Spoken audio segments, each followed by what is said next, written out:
Hey everybody, welcome to my review for Imaginary on Blu-ray. This was released on May 14th. I'm a little late. The review copy got here a little late. This is a Blumhouse movie featuring a imaginary friend teddy bear. So we have Imaginary, which is not a prequel to Imaginary Friends or related to Imaginary Friends in any way. The movie that just came out, which is probably... It's kind of funny. We have two imaginary friend movies out in the same year. That's the Hollywood thing, you know. That's what happens. But let's take a look at this movie.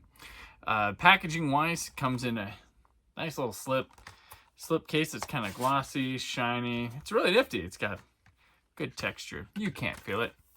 And then it is stored in an Amaray case, standard. It's the recycle-friendly one, which just has holes cut out of the plastic, or actually, yeah, so it's got the holes cut out of the plastic. 2-disc set, Blu-ray and DVD. It does come with a digital code, which I'm not showing you right now because you're not going to thieve that from this review. Has anyone ever watched one of these reviews where they accidentally had it there, then didn't edit or something and just got their code? Curious to know. So that's how it comes with. Imaginary, the movie. Let's talk about this one. Wow. This was not great, Bob. It had an effective experience, which we'll get to in the specs. But this one was a bit, it's interesting, has a nice little turn in it. But where I like this better than something, say, like, I keep saying Night Swim. I don't know why I keep compared to, maybe it's the other high profile, not great, horror film this year. What I like about Imaginary is that the movie takes a turn and then hits this point, and it's just some silly shit going on. Like, it's I don't know if I'm supposed to be laughing or not, but it gets really silly, which helps it along the way. Pretty goofy. This poor old woman winds up having a part where she is just out this expositional dialogue that you can tell she can't believe she's saying it. Why am I saying it? What is she saying? And it's just absurd. And I am here for it. I will say that. It's a trip to watch. It's got some interesting, what it does well. I won't harp on the negative. I didn't care for the movie. Score 2 of 5. That's what I'm giving it. I gave Night Swim 1.5 out of 5. So if you're trying to, you can keep up with me on Letterboxd at Brandon4KUHD if you want to see what I'm watching and scoring.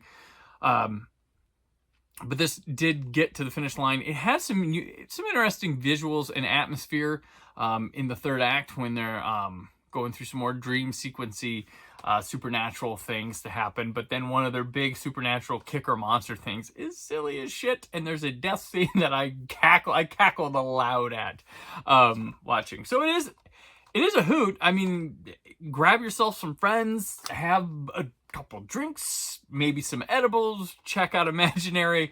You could have a fun time. I don't think it's in the wheelhouse of your Troll 2s and other midnight, or not even like an Elm Street 2 midnight movie type things.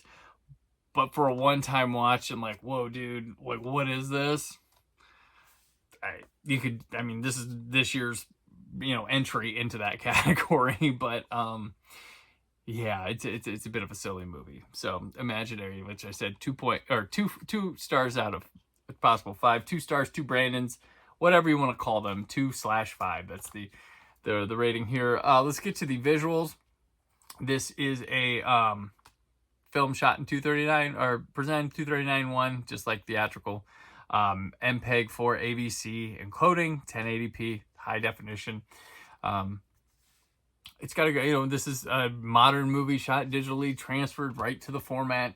Unfortunately, it's not 4K, but it does have really strong details and depth to it. Works quite well for what it is. I'm giving it a 5 out of 5 because limitations of the format and stuff, I think it works well with it. Doesn't seem to have any blemishes, no crushing in the darker areas and corners of things. It seems to saturate things quite well, and there's a good pop and vividness while keeping the dark allure of the film. Look at me getting pretty language on you. Dark allure of the film. And in Imaginary, we talk about... Yeah, Sorry, I'm trying not to be fancy stuff. You guys know me, I'm blunt about this stuff a lot of the times, and I'll call myself out for being silly. But no, very good stuff here. All the skin tones seem about right. The color timing, I didn't see this theatrically, so I imagine it's pretty close to what it is. It's not hard to do. But like a lot of Blumhouse, they just come straight to Blu-ray right away, unless it's something higher profile. But yeah, so this is the best you're gonna get. Audio-wise, it has a Dolby Atmos track as well as Spanish and French, 5.1 Dolby Digital, including the English, Spanish, and French and English SDH subtitles. The Atmos track is awesome. It's really effective. It's really out there. There's stuff coming here and then over here and then over here, and it really plays with the supernatural, dreamlike realm of things happening everywhere, and effective volume levels for horror, and punch from the subwoofer with varying degrees of impact to really hit at certain points and get there. So really well done with the Atmos. I give it a 4.5 out of 5. So I like that even if you're just giving us a Blu-ray, you're still going top notch on the audio with the best you can get, and it's a really well thought out, put together mix for a horror movie, which is pretty awesome. So 4.5 out of 5 again. Bonus materials, you get a commentary. The commentary is with producer and co-writer Jeff Wadlow and executive producer and actress DeWanda Wise, who's the lead in the film. You also get a multi-part making of, which is about, it's like 18 to 19 minutes in length. It definitely, it's softer, it's more EPK like focused, but a little deeper than that. You get on-set footage and stuff, and you get a lot of people just kind of telling you what the movie is for a lot of it, and you get their insights onto like imaginary friends, what spooked them, and like toys and stuff that creeped them out a bit to kind of intro it. But then you get into like production designs, costume designs, certain focuses on different aspects of the film. It's fun. It's not too long, it's not too short, but you're not going to completely deep dive into it. But I give it a good 2.5 out of 5 for the bonus materials, which let's round it out. Recapping, we got the video with a movie 2 out of 5, video 5 out of 5, the Atmos track is a 4.5 out of 5, the extras 2.5 out of 5, which will round us out to 3.5 out of 5 total. So this is a pretty good package deal. So if you like Imaginary and want to own Imaginary for a modern movie, this is pretty nice little package here. Less can be done, of course, more can be done, but like this is about right. And I would say this is definitely, if you want to own this movie, I'd wait for a nice sale price at like a $9.99 pickup, heck of a pickup to add to your collection. Though if you wait that long, the slip covers may not still be there, but you still get the movie one. Maybe you're a person who doesn't care about slip covers and you throw them away.